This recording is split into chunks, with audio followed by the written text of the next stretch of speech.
அன்புநேயர்களே, இலங்கையில் நீண்ட காலமாக பேசப்பட்ட ஒரு விடயம் இலங்கையின் பிரபல ரக்பி வீரர் வசீம் தாஜுதீன் கொலை.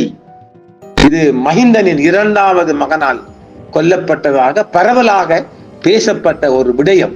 இப்பொழுது இந்த விடயத்தை சிஐடி துப்பு துளைக்க இருக்கின்றது. ரக்பி வீரர் வசீம் தாஜுதீனின் கொலை செய்யப்பட்ட நேரத்தில் அப்போதைய ஜனாதிபதி மஹிந்த ராஜபக்சவின் கீழ் இருந்த அமைச்சகத்தில் கஜ்ஜா என்ற அனுர விதான கமைக்கையை ஓட்டுநராக பணியாற்றி வந்ததாக சிஐடி தற்போது தெரிவித்திருக்கின்றது. தாஜுதீன் கொலைக்கும் கஜ்ஜாவுக்கும் இடையான தொடர்பை வலுவாக குறிக்கும் தகவல்கள் குற்ற புலனாய்வாளர்களுக்கு கிடைத்துள்ளதாகவும் சமீபத்திய செய்தி தெரிவிக்கின்றது. தாஜுதீன் கொலை செய்யப்பட்ட நாளுக்கு முன்பும் பின்பும் கஜ்ஜா இருந்த இடங்கள் மற்றும் அவர் தொலைபேசிக்கு தொடர்பு கொண்ட நபர்கள் குறித்த தகவல்களை சிஐடி தற்போது சேகரித்து வருகின்றனர். இதற்காக கஜ்ஜா பயன்படுத்திய தொலைபேசி எண்களை பயன்படுத்தி தற்போது ஒரு தொலைபேசி நெட்வொர்க் பகுப்பாய்வை நடத்தி வருகின்றார்கள் சிஐடியினர். இதில் அம்புட போகின்றது அது கிட்டத்தட்ட துப்பு துளைக்கிறது போன்றும் சொல்லலாம். தாஜுதீன் கொல்லப்படுவதற்கு முன்பு அவரது காரை துரத்திய ஜீபில் கஜ்ஜா என்ற அனுர விதான கமைக்கும் இருந்ததாக குற்ற புலனாய்வு துறையின் சிறப்பு போலீஸ் குழுவின் நீண்ட விசாரணையில் தெரிய வந்துள்ளது. கிட்டத்தட்ட 10 ஆண்டுகளாக அடையாளம் காண முடியாத ஒரு வீடியோவில் கஜ்ஜாவின் மனைவி அந்த நபரை அடையாளம் கண்டார் என்பதை உறுதிப்படுத்தும் ஆதாரம் தற்போது சிஐடி கிடைத்திருக்கின்றது. அது ஹெவலோபாக்கில் உள்ள ஒரு சூப்பர் மார்க்கெட்டில் உள்ள பாதுகாப்பு கேமராவில் பதிவான மங்கலான மனித உருவம். குற்ற புலனாய்வு துறை அந்த மங்கலான உருவத்தின் வீடியோ மற்றும் புகைப்படங்களை அப்போது ஊடகங்களுக்கு வெளியிட்டு அவரை அடையாளம் காண பொதுமக்களின் உதவியை நாடி இருந்தது.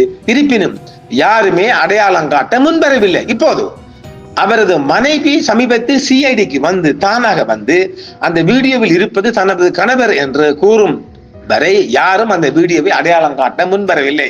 அது சிலவேளை ஒரு அச்சம் இருந்திருக்கலாம் மக்கள் மத்தியில்.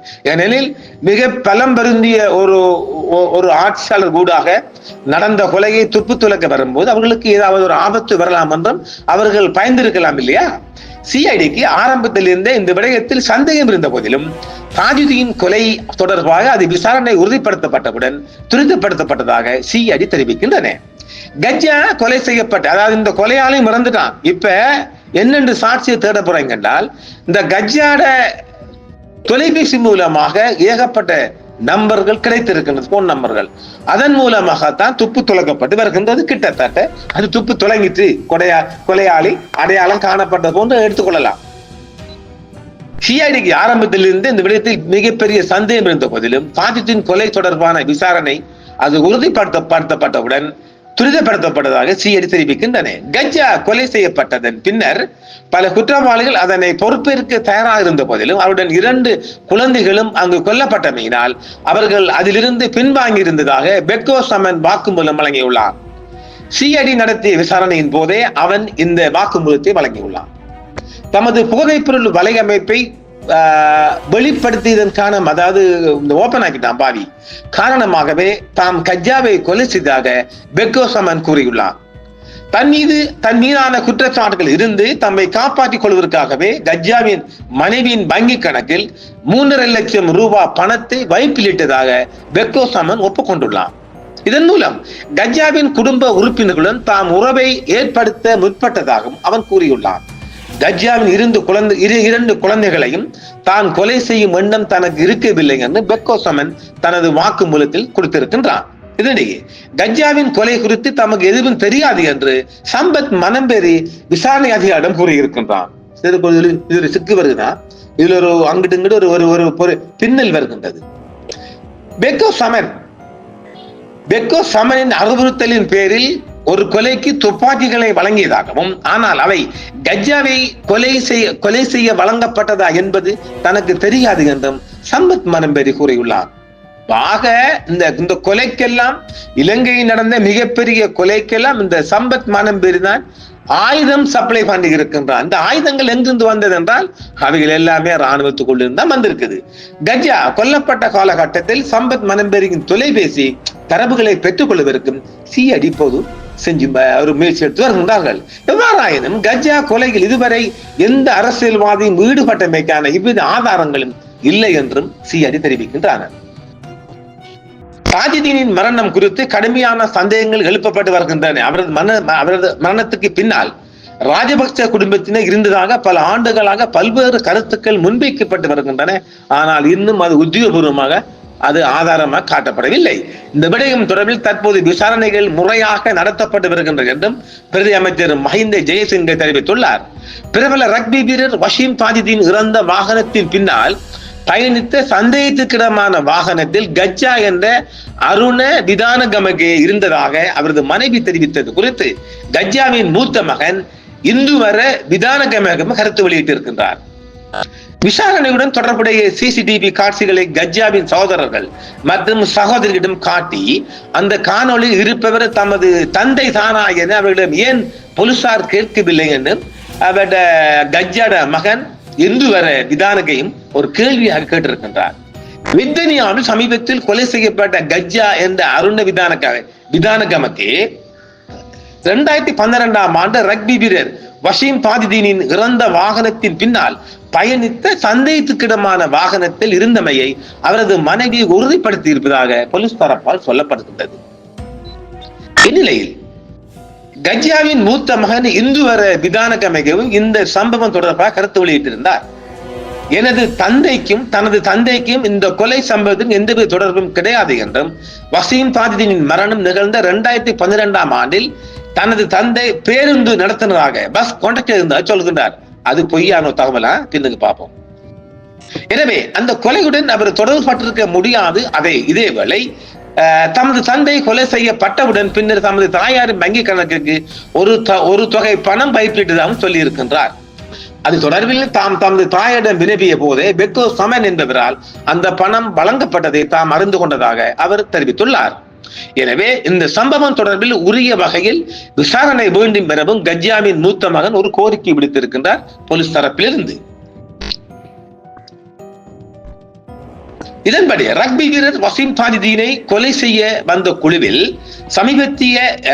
சமீபத்தில் மித்தனிய பகுதியில் தனது 2 குழந்தைகளுடன் படுகொலை செய்யப்பட்ட புதிய பாதையில் சிஐடி விசாரணைகளை முன்னெடுத்துள்ளனர். மேலும் இந்த குற்றம் வெறும் பாதாள உலக மோதலின் விளைவாக இல்லாமல் ஒரு சிக்கலான சதி திட்டத்தின் விளைவாக இருக்கலாம் என்றும் சிஐடியால் சந்தேகிக்கப்படுகின்றது.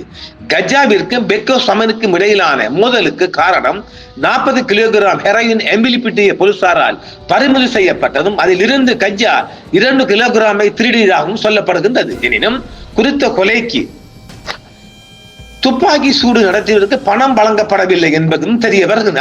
அதாவது இந்த கொலை செய்யப்பட்டவுடன் ஒரு கூலி கொலையாக இது தென்படவில்லை. ஏனெனில் கூலி கொலைக்காக ஒரு பணம் பட்டுவாடா செய்யப்பட்டிருக்கும் இல்லையா?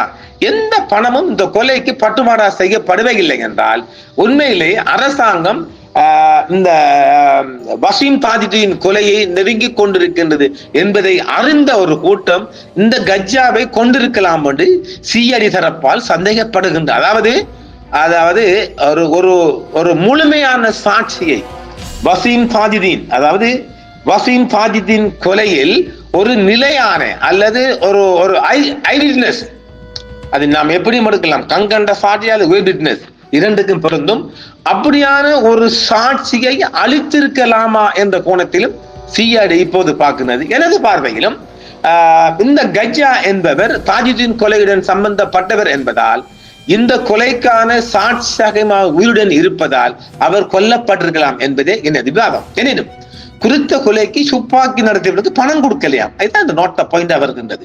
ஒரு சாதாரண ஒப்பந்த கொலையை போல் அல்லாமல் எந்த ஒரு பணமும் நிர்ணயிக்கப்படாமல் இது போன்ற குற்றத்தை செய்ததன் பின்னணியில் சக்தி வாய்ந்த தரப்பினரை அச்சுறுத்தல் அல்லது செல்வாக்கு இருப்பதாக சிஐடி சந்தேகம் எழுப்பி இருக்கின்றது.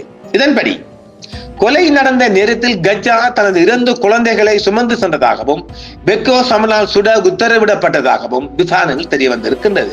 இந்த நிலையில் 2 குழந்தைகளும் கொல்லப்பட்ட பிறகு பெக்கோ சமனின் மனைவி அவரை வீட்டை விட்டு வெளியேற்றியதாகவும் தெரிய வந்துள்ளது. இதன்படி கஜ்ஜா கொலை 2025ஆம் ஆண்டில் 2ஆம் மாதம் பிப்ரவரி 18 இந்த ஆண்டில் பிப்ரவரி 18 செய்யப்படுவதற்கு 1 வருடம் 7 நாட்களுக்கு முன்பு, அதாவது பிப்ரவரி 11, 2024 அன்று நடைபெற்ற செய்தியாளர் சந்திப்பில் அரசியல் பிரமுகரான கபில திசநாயக்கவும் ராஜபக்ச குடும்பத்தின் அரசியல் அதிகாரியும் அவரது உயிருக்கு அச்சுறுத்த இருப்பதாக கடுமையான குற்றச்சாட்டுகளை முன்வைத்தனர். இந்நிலையில் பெக்கோ சமன் பற்றி எதுவும் குறிப்பிடாமல் அரசியல் தரப்பை குறிவைத்து அவர் கூறியதால் அந்த வெளிப்பாடுகளை தடுக்கும் நோக்கில் இந்த கொலை செய்யப்பட்டிருக்கலாம் என போலீசார் சந்தேகப்படுகின்றனர். ஆம்நேர்களே, இது ஒரு முற்றுமுழுதாக ஒரு புலனாய்வு தகவல் என்பதாலும் ஒரு நீண்டு செல்வதாலும் நாம் பார்ட் 2 மீண்டும் சந்திப்போம். நன்றி நேர்களே. என்றும் உங்களுடன் சன்ரைஸ் இந்தியா டிவி சப்ஸ்கிரைப் பண்ணுங்கள், பெல் பட்டனையும் கிளிக் செய்யுங்கள். உங்கள் ஆதரவே எங்கள் சேவை. ஆதரவு தாருங்கள், அரவணைப்போம். மறக்காம சர்ப்ரைஸ் பண்ணுங்க. தேங்க்யூ.